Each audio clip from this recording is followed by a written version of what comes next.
And before we do that, or before we go into introductions, and as we wait for kind of people to show up and notifications to go out, like my phone just buzzed me that I'm live.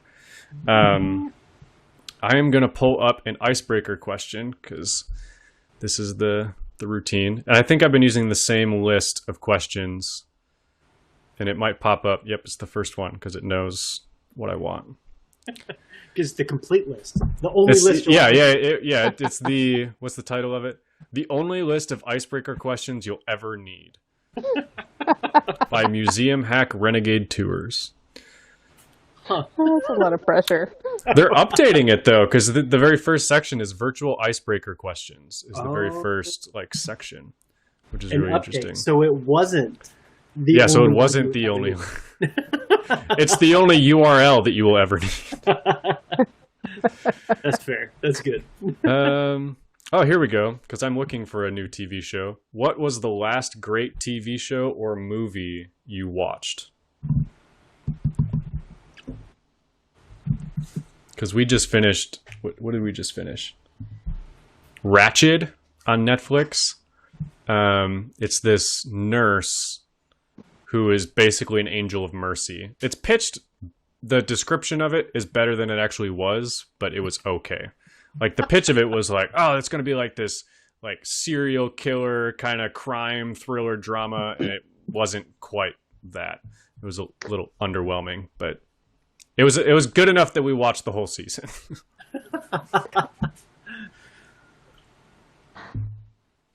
I've been watching The Boys on Amazon Prime, and it's really good. Like, it's really, really interesting. The social commentary that is present is fantastic. In the first season, there's an episode that lays out Christian nationalism and militarism beautifully. It was one of those moments where they go to a couple of the characters are at a Christian rally, outdoor festival rally kind of thing, the Believe conference or something like that. Oh my! I totally forgot about Believe until this very moment. And I got to tell you, it was spot on. All of the language, I was even the music sounded like it was all unique, new stuff. It wasn't remaking anything. It was spot on as they talked about militarism and nationalism and pulled it all together in this beautiful bow. I'm telling you, The Boys is really good. It was one episode, but the whole thing is phenomenal. So, yeah, The I highly recommend Boys. it. It's really inappropriate. Did you say it was in Amazon? Yeah, it's Prime? Amazon Prime. I'll have to look into it. Well, this is going to be a hard one for me, I guess, because I'm actually not in Marysville. I'm out in Concrete. I moved. And so, we only get satellite internet, and it gets throttled. So I have not seen a show in 4 months. I've not seen a movie in 4 months. I've been just outside. That actually kind of sounds magical. I was going to say, the break from the inundation of Netflix may be necessary. Yeah. I didn't realize how much I missed it. Not watching something. Mm-hmm. Because in the evenings, when you're in that sort of zone, you just are thinking about those characters, and they're in your head, and you're thinking about what's happening next and what just happened, and it's very different. Yeah. I mean, there's some things that I miss about that for sure. For sure. And that was actually one of the things, was it 2 weeks ago, Aaron, or last week? I can't remember. I think it was 2 weeks ago, where we had talked about what coping mechanisms do we use to rest. And that was actually one of them that I had mentioned. It can slip into something that is not beneficial. It can turn into just brain dead watching, which is not helpful. But there are moments like that where you look forward to, and you can actively get your mind to focus on something else, especially as an Enneagram 5. I know, Heather, you're an Enneagram 5, I believe. And that idea of you can get so stuck in your head thinking about so many things to focus on something, it can be very beneficial. Whether that's a book or a movie or so on. But for me, it's been movies or books. or shows. Whew, so I woke up at 5 a.m. this morning.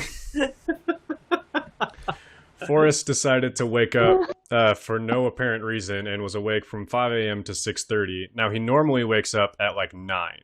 And so we're used to sleeping in to like 8. And then he woke up he was like stirring from 3 to 4. And then I finally went to get him at 5. And so I am drinking my fourth cup of coffee. I'm not really sure. I do it by carafe. So it's the second one of these and third of plus a Chemex. But it's almost hooked up IV line. It's pretty close. It's slowly just sipping it for the last, 6 hours. Yeah. But well, let's go ahead and get into it. Heather, why don't you go ahead and let us what have you been up to? We know each other from you were my boss at the Seattle school. You were the one that actually hired me 2 years ago. And so that's kind of how we know each other. You left the Seattle school in November of last year? Oh, February of 2020. February. Like that's right. There was COVID. that. Yeah, there was that. Yeah, it was November or so when the transition began. And then, you left 2 weeks before COVID. Man, that feels like eons ago. It is. Yeah. So what have you been up to? I know you just said you moved. When did that happen? What spurred that? Well, partly I left the Seattle school because the commute was so hard. So, from Marysville, I was spending up to 4 hours a day in the bus. Yeah, and it was like a drive to the park and ride, I'd get on the bus, I'd be on the bus for an hour and a half. If the traffic's good, then I'd walk for 20 minutes, the walking part was great, but it was that sort of like, I was realizing I could have a part-time job just for my commuting. Yeah, that's 20 hours a week. Yeah. And I'd moved up to Marysville to kind of be with my family as a choice to reconnect with family and see what healing could be after lots of years of not being as connected. And so I'm glad I did that. But it was definitely my sister and myself. Both of us are therapists. We decided to move in with my parents. And all of us pool our resources. So that's sort of what we've been doing for the last 3 years. And the goal for that was like, we've been wanting to have some kind of a retreat focused business. We're not quite sure what that's fleshing out to finally be. You come up with 30,000 different plans and you get really excited about every idea, and then reality shapes your ideas, and which I think is probably really healthy. But it's like really frustrating. So I actually my sister and I spent 3 years living with my parents. Okay. And the last year and a half of that was looking for property that would fit. Like we had I don't know, a good number of check boxes that it had to match, right? Because we had my parents invested, we have a couple friends invested. So it was sort of a big, how do you satisfy 8 people with the property? And it's going to be the last place my parents move to. So that's their last move, which is, it's way different mindset to plan to move to where you're going to die.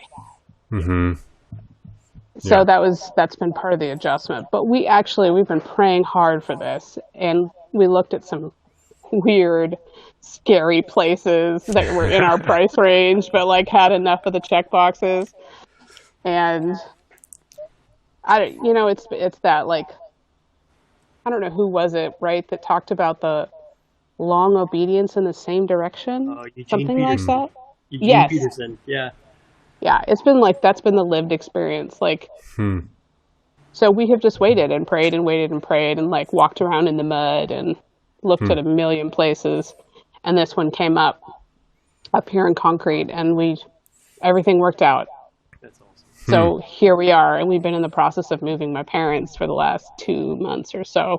Okay. And it's 60 years of accumulated life things. And we're a week from listing the house in Marysville. I'm just every time I think about it, it's just tears of relief because it's been such a journey. So that's why I'm in concrete. Okay. Was that your question? Yeah, so that actually, the answer to that question might completely derail my original line of questioning because now my interest is piqued. Okay. Because last week, Aaron and I, we talked about the extended family, the nuclear family, and like conversations around that. So a little bit of backstory to like what's been happening with me and that conversation is I have never or previously I never heard the term nuclear family before, at least in like any kind of conversation that was beneficial.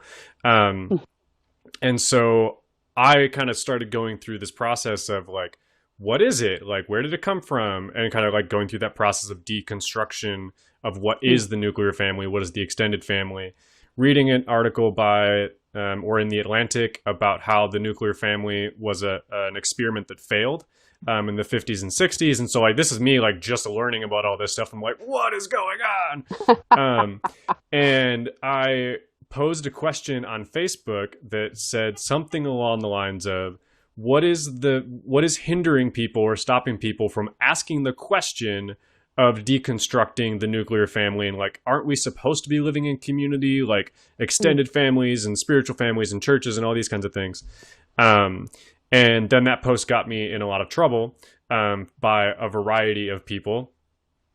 And so that conversation has kind of continued with like phone calls and drop support at times.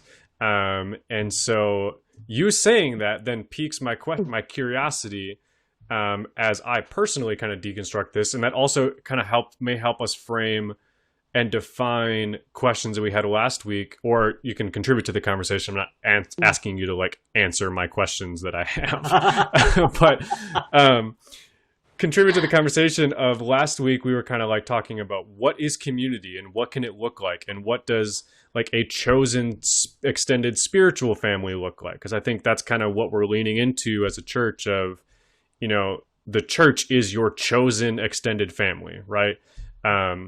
And so I'm curious, what kind of, what was the catalyst or the spark for that conversation of choosing to move in with your parents and family and like going on this whole adventure? Like what kind of started that?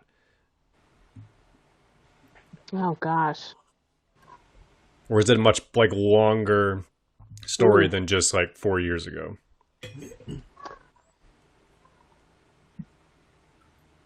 I mean, I love this question. I think it's really good, and it's not something I've really set with. So that's good. Mm-hmm. Thank you for that question. Mm-hmm.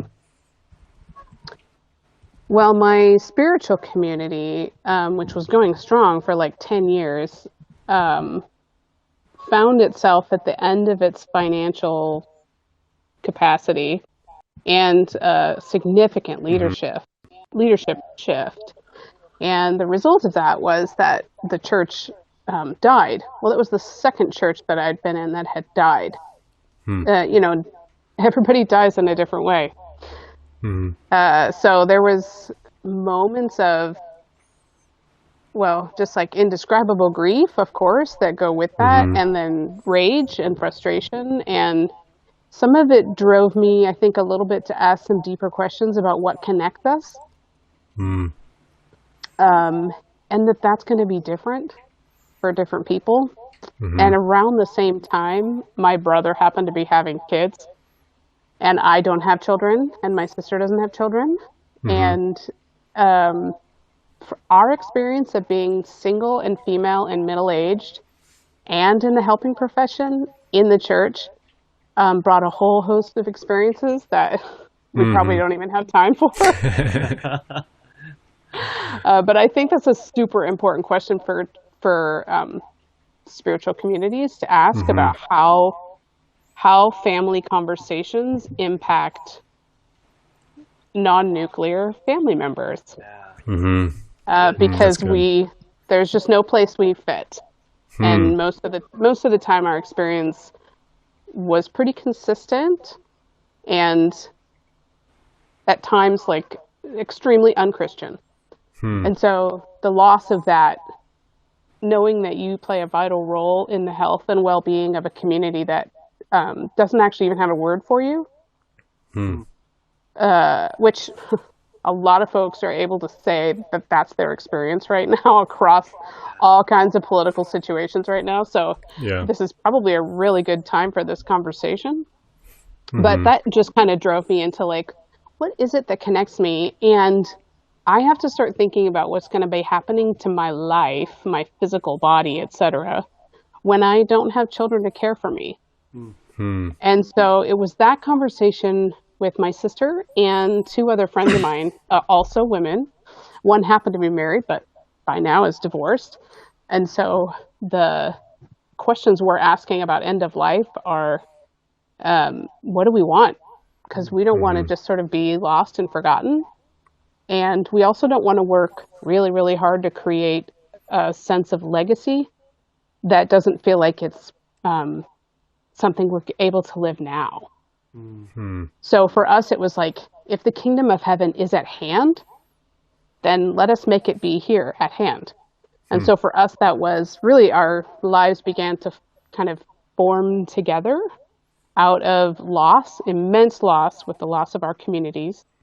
And then all of us have experienced estrangement from our families and had to really intentionally work to come back to a place where we felt like, okay, I can have a conversation with that family member and walk away knowing that grace was here. And it will be here next time too. And we didn't agree, and it's going to be okay. Without feeling so activated that, you're kind of unable to see them or see yourself. And so I think of that time as like, we were centered around our need, and that's what brought us together. And so that's how our conversation started to flow from that point. Like, what does it look like for us to form family? And partly it's my family that's financially helping that be possible. And at the same time, for some reason, I decided to get a geriatric mental health specialty. And I really don't know why I don't know why I did that, but it felt like here's the next thing. So I did it, which is kind of how I've run my life, I guess. Like, I keep, something comes to mind and you go do it. And I keep telling myself, just keep doing it until God tells you no.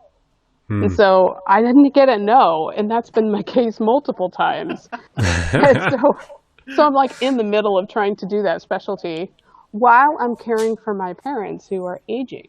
And I did not expect that either. So I'm not sure if that really answers much of your question, other than like, it was a weird hodgepodge of immense need, great loss, and desire for a life that wasn't done.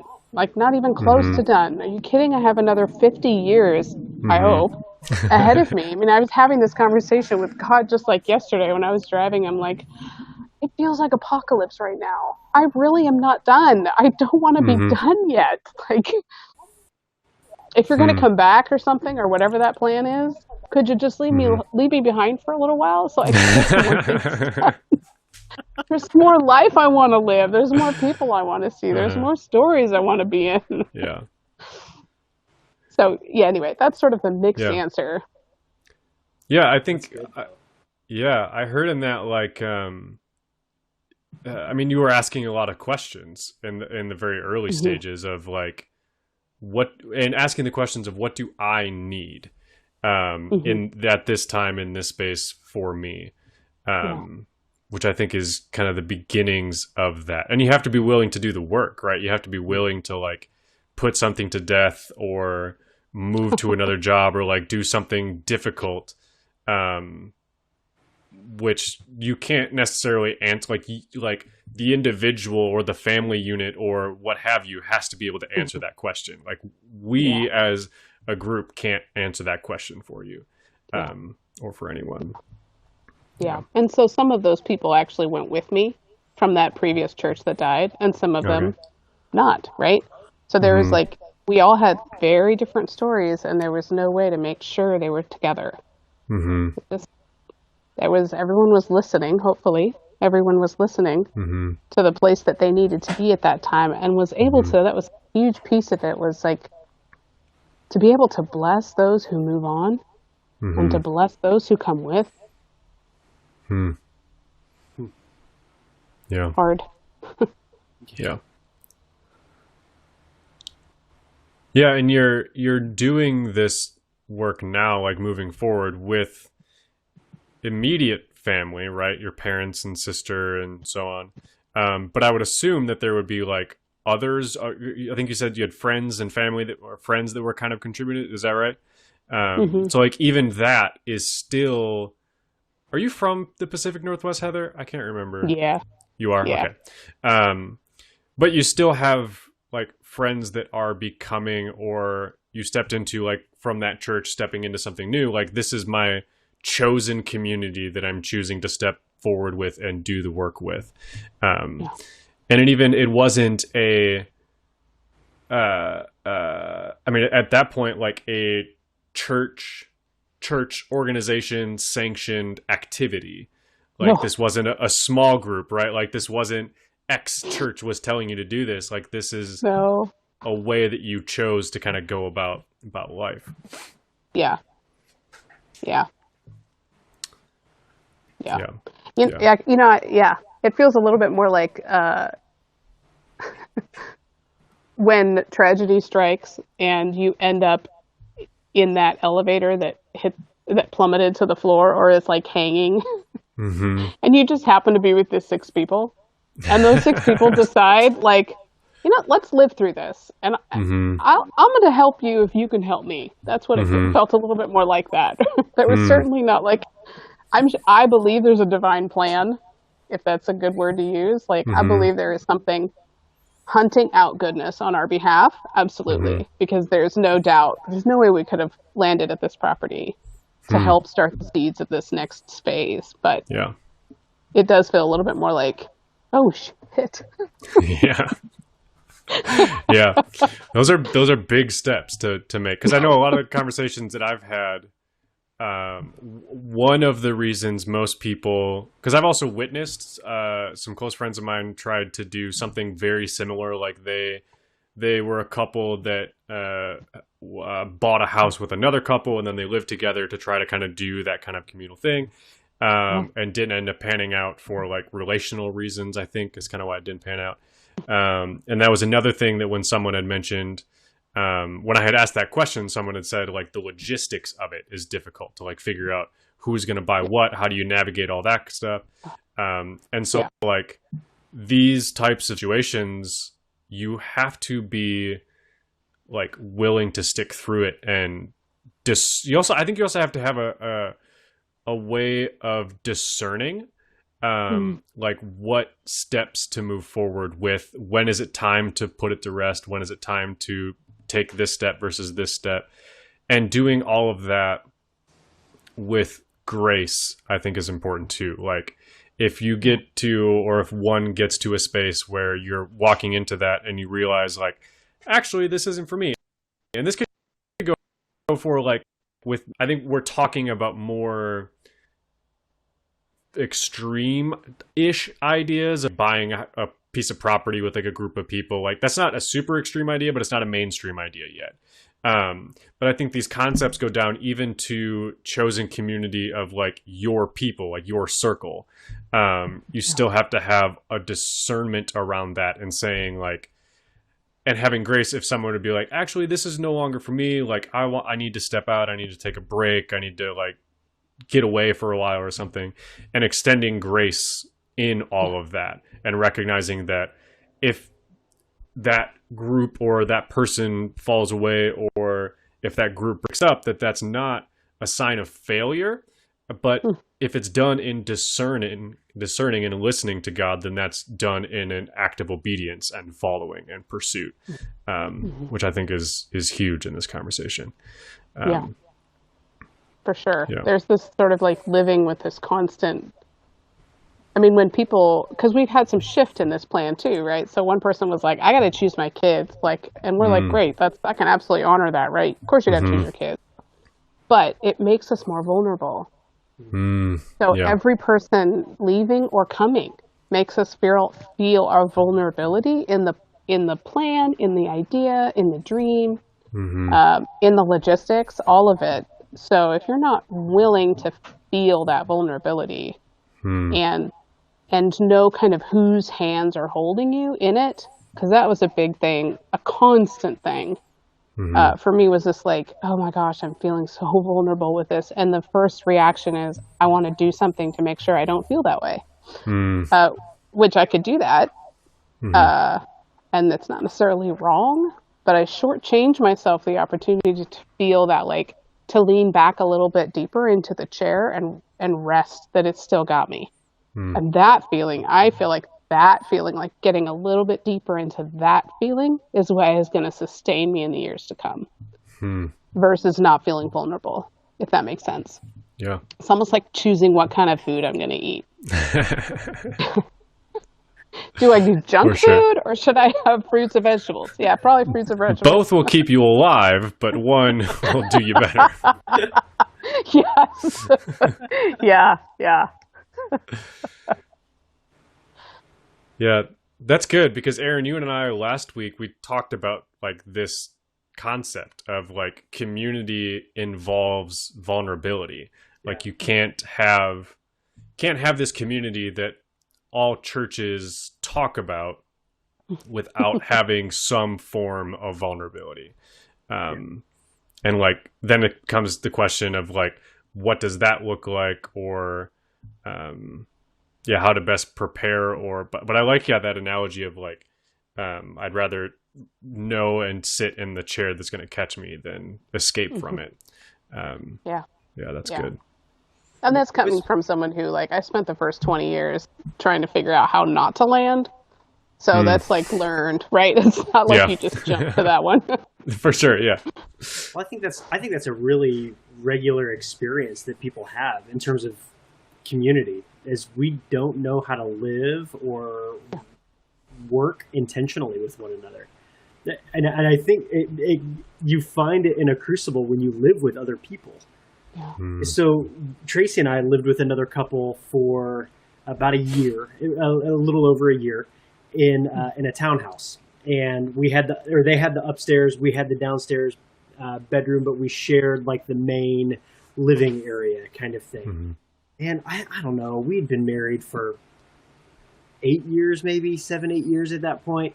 They had been married for maybe 2 or 3 years, and neither one of us had kids. They had cats, we had dogs, and it was really good, and it was really bad all at the same time, right? Because we didn't have any of these shared expectations of what things were going to look like. We didn't know how to deal with challenges that would come up, like dishes left in the sink, right? Who's doing the dishes? Like all of the little things, like different life rhythms. Like they had more jobs that were outside of a 9-to-5, whereas we had 9-to-5 jobs, kind of thing. And so like schedules were constantly in conflict, and there would be times that we didn't see each other for what felt like weeks. And so like that would ratchet up some sort of like tension because we weren't meeting each other's perceived expectations, but yet we were unwilling to talk about what those expectations were, right? So like, we compounded the issues. The good thing about it was we had a natural off-ramp, which was one, the lease, but then two, we were moving. Like we knew that we were moving out of the state at a certain period of time, but there was an off-ramp that was there. But the tension, none of us, all four of us, none of us were willing to confront the tension that was there. And so it ratcheted up. Now, granted, we're still friends. We're in a relationship with one another. There's nothing wrong there. But it could have gone really, really, really bad, right? Because none of those, like, we were unwilling to just confront the junk. Like, who's doing the dishes? Like, will you please just clean up your crumbs? Will you please not leave this plate on the couch? Like, why are the wrappers stuffed in the sofa cushions? Like, what is going on? This is not a frat house, right? Like, those sorts of things. But then at the same time, it's like, you're so loud. Your dogs won't shut up, but we won't talk about it, right? Yeah. And it's just like, oh, we need to learn how to like come together intentionally in these spaces, Mm-hmm. but we don't. So like to hear like this beautiful idea of like communal living in that space. Like, ooh, I hear it and I'm like, oh, I remember my experience. There's a lot of that there too. I bet. Mhm. Yeah. Yeah. Like what? Like it's because it's not peace, right? It's that like peace is not the absence of conflict, right? Mhm. Like it's we're unwilling to confront it because we think that that's what peace is, even though we ourselves remain in this sense of tension and like, but I just have to maintain the relationship, and so I can't say anything about this. No. Yeah. And that applies not just living communally, but like everyone lives in that tension. Yeah. Yeah. It's almost like we make the mistake of thinking that peace is goodness, and we don't realize the difference between those two. And so, you know, peace is like outside of yourself a lot of times, and goodness is this much more subjective experience. Like we're forced to like own it. Well, yeah. Oh, what a challenge. I'm sorry. I'm really glad you got that chance too, because that's like what a life, like that's a important life experience. Really, that's pretty phenomenal to take the courage to do it and then to like follow it through. Some of it was practical, right? For us, it was a financial decision. It was like, hey, absolutely, we can get a bigger place if we all do this together. Let's do it. Exactly. Yeah, but not willing to do the work that is necessary to make it a prosperous opportunity for everyone. Yeah. Oh, that's hard. And it's because sometimes I'm guessing too that you just didn't like know how to do the work. Right. Yeah. Like it's like, where do you start? This is not like we're not all married. Right. Like we committed to a house situation. That can be everyone's interpretation. Well, and that even like the idea of interpretation is. I remember one like leadership conference thing I was at where they asked the question like, okay, if our mission is to go to a beach, right? Like, what is the definition of beach? And like, what do you think of when you think of that? And it's that same kind of idea. Like when you say house or home, what do you think of when you think of that? Like defining those terms is super important, especially when you've got multiple people involved. And that idea is why I will never understand why deconstruction is a like off-putting idea. Because how can you have vulnerability, community, relationship without like defining these basic, not even basic, but terms that are understood, but depending on your lived experience is going to be a different understanding of that term. And so that's why it's super important to have these types of conversations where you're like, what is a home? What is a family? Like, what is community? What are these things? And I think COVID has forced us to have a lot of these conversations, not only just because of like we've lost things. Well, that's probably but it's like, so I'm saying not only like just church, but I'm sure there are other bigger concepts that we're having to ask, like what is work? It's like going to work, like that is now being challenged. But yeah, so there's a lot in this space for our community and for many communities of like asking these big questions. And I think kind of what I'm hearing is like there is no either many of us have not been equipped to handle these types of transitions, like we don't have the tools for it, or B, they don't really exist, and we're kind of having to make them as we go, or searching scriptures to try to find some kind of footing, or even the idea of like just discernment and stepping into those spaces to kind of listen. Because I think in it, like we as pastors and you as a therapist have never walked people through a pandemic before. And so we don't have tools to understand that. Like we're also trying to understand everything. And so I think it's coming down really to like, we all need to learn to listen before we act, and like practicing that discipline of discernment, and listening and asking questions first before taking action, I think and that also needs to be said, that like that doesn't mean it's only ever listening. Like there has to come a time of acting and doing something, which is just as important as the listening process. Just feels way different. Yeah. Even like, because you were asking earlier, you were thinking about asking me questions about winter. And this is actually where I would connect this. The conversation we're having and the one we thought about having. And that specifically around, like, especially with discernment, that, I mean, this is one thing I absolutely love about the church rhythms. For much of the mainline church, they're practicing a form of calendar where it's a shared experience, and we are coming up into Advent at the end of November, right? And so we're looking at a long period of time where we're losing the light, we're losing our way, we're watching darkness creep in, and discernment is one of those things that feels like that's the thing that you use. Like that's your key in the darkness. That's your little torchlight. And it's very much not a kind of seeing with your eyes. It's a kind of seeing with your heart and your spirit in concert, where you're actually listening deeply to yourself and listening deeply to the environment around you and listening deeply to the times and listening deeply to the spirit. And those are all kind of, mulling together. The picture in my mind is like, it's Genesis 1:1. It's like there was a great darkness, and over that darkness hovered a spirit that was forming things that were yet unformed.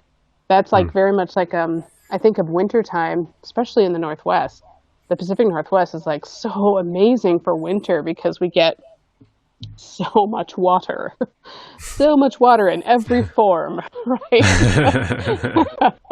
But it makes me think about birth. And the way that, like, those trimesters of just gestating, just growing something, it's very much listening and discerning and realizing, oh, I actually don't do well on that diet. I don't do well on that food. We need to switch gears. And that's because you actually paid attention to how you felt versus like followed a plan, if that makes sense. So it's very much not following a plan, but you're absolutely following something. It's just a very different kind of listening. And winter feels a lot like that, right? Where our vision is actually, we can't trust our vision the same way that we normally would. And so we're relying on totally different senses. It's more like feeling in the dark. And I think it's very rewarding when you do go through that experience, because coming out the other side, man, you own that time. That is your time, because you absolutely learned the feel of what it's like to find your way in the dark. Yeah, and that's good that, like, connecting the dot to the end too, that like listening is not wasted time.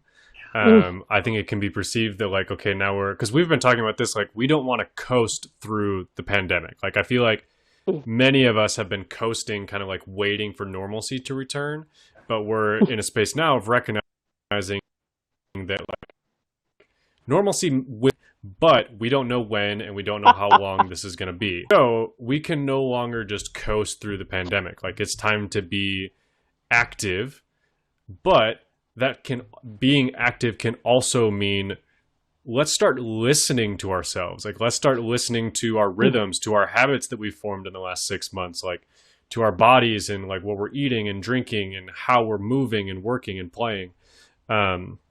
So completely sidetracked. Heather, the Seattle school language is getting to me.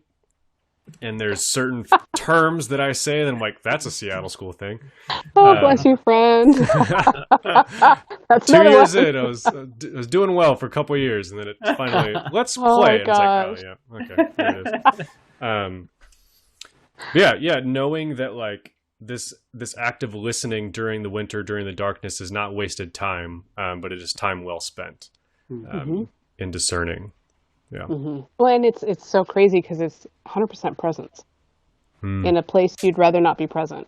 Like the Psalm 23 is always in my mind right now, because it's like you're right in that middle, like sort of, I think it's chiastic form of poetry, or can be seen as chiastic form of poetry, where it's like you're right in the X marks the spot where like A and B and B and A are like welding into each other, and you're in the vortex of the dark valley. And there is a feast spread before you in the presence of your enemies. And I think, what does it take to have the courage to slow the bleep down long enough that you can actually eat, enjoy, and metabolize a feast while there are enemies all around? And when I say enemies, like in my mind, the enemy is like, it's the not knowing, it's the uncertainty, it's the vulnerability, it's all the stuff I try to run from. What if I like sat down and ate with defiance in the face of the things I'm terrified of? Does that, how could that not change me? Yeah. That's super good. Oh. Yeah. That's cool. Yeah, because that ties, like, that reminds me of, like the Eucharist and the Lord's Supper and like sitting in that meal. And like, that's something that we do communally. And that was also done in the presence, or at least in Jesus's mind, knowing what was coming. He was he was literally in the presence of Judas, and he shared a meal with him. And yeah, like, how do we live into that and eat that meal? Good word. Yeah. And like, so that you can actually let it, your body actually takes in all the good. Mm-hmm. Yeah. You're not just like forcing it down and like swallowing it. Like you're like, it's an act of defiance for sure. Yeah. That being an act of defiance also speaks into like the activism culture that we find ourselves in, of like protesting, and because that was a conversation we had, I don't know, 6 weeks ago, something like that. They're like, again, this idea of sitting, listening, eating a meal in the presence of your enemies is an act of protest, is an act of worship. I think we're also having to redefine what worship is, and that worship is not solely, and this is where I gotta be careful, because I will get like revved up talking about Sean Feucht. Irks me like no tomorrow. But the idea of like we have to redefine what worship is, or reassess how we view and how we interpret worship, because for so long in the evangelical church we've talked about it as worship equals music, worship equals singing. And then for the last 10-15 years we're like, well, it actually doesn't mean that, it also means this. But in practice, it has always meant worship equals music. And we're being challenged now in a time of COVID where that has been removed from us. All of a sudden, all of these places that have said for so long, worship is not just music, it's all these other things. And then when you remove it, they're like, oh, wait, we actually don't know what we're doing. And so it's redefining what worship is. And this idea of listening, discerning, sitting in the presence of your enemies, whatever enemy is for you in that moment, and eating that meal is an act of protest, is an act of activism, and is an act of worship. In submitting, because if the definition of worship at its core is about submission and reverence, we can submit to listening to ourselves. We can submit to the people that we're living with and like honor those people by listening and discerning that this is all truly an act of worship. And it doesn't have to just be Sunday morning, getting together, singing, although that is not bad and we all miss it and it's great. I have a degree in it. Like, this is what I do. But I think we miss out on so much if we distill it down to just singing and just music. And we miss out on the beauty of community if we distill it down to, something that is less than what it could be in true vulnerable community. Yeah, it's sort of the assumption that we as people are really just two-dimensional, It's music and preaching, right? That's all. No, oh my gosh. And we're like, the pandemic has called our bluff against dumbing ourselves down, right? Yes, and I don't mean dumbing down because those things are less than, but dumbing down because those things are some of, but not all of. There is so much more happening in the human person Yeah. Yes. For sure. Oh, Yeah. let alone like the human family, no matter what it's formed from. Oh my goodness. Yeah. Talk about complexity. Yeah. For sure. Yeah. So good. Well, cool. We are at our 45-minute mark. That's usually what we shoot for, is about 45 minutes. So thanks to all that have watched along, listened along. I hope you have enjoyed the conversation as much as I did. This is great, even though apologies, Heather, for completely derailing our original plan and not talk. Man, we got to it. Well, it's so good. Yeah, we got to it about 30 minutes in, but I love it. I think we were discerning. I think you're discerning. yeah, there it is. Well, let's go with that. Let's go with that. Well, thank you, Heather, and thank you, Aaron, and thank you, everyone, for listening. And yeah, we don't have many more of these planned going forward, so this may be the last one for a while. But if you have different topics that you want us to talk about or converse about, or guests that you would like to see us bring on, let us know, and we may pick it back up. So thank you, everyone. Thanks, everybody.